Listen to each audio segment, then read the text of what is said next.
Sulit na sana ito, no? Kung didiretso si Ren sa kulungan. Safe na sana tayong lahat.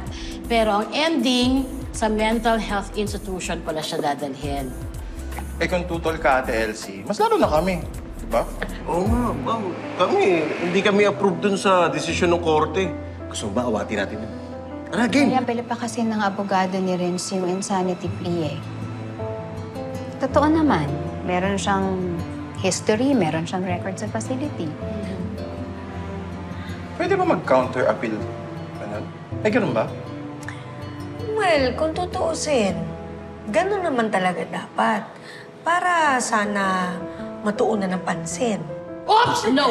Ano? Objection, Your Honor. Kung ako ang tatanungin, diretso kulungan na yan. Agree? Agree!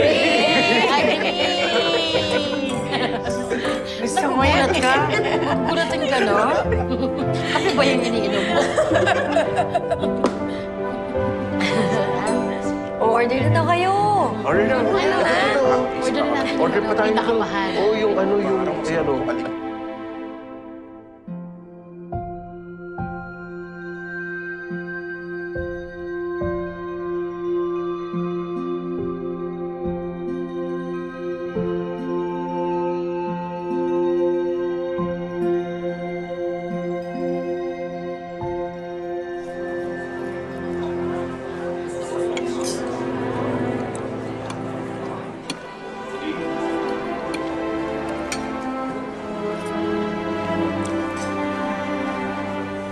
Paborito ko to.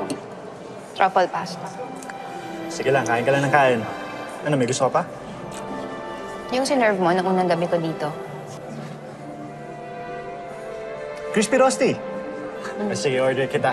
Pero dadagdagan ko para mas masarap.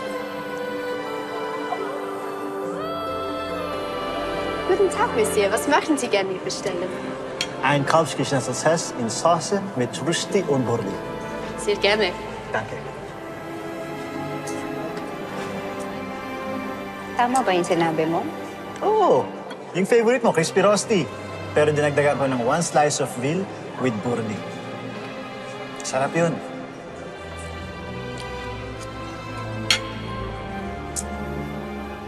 Pag okay ka na, gusto ko nang matikman yung luto mo, ha? Sige.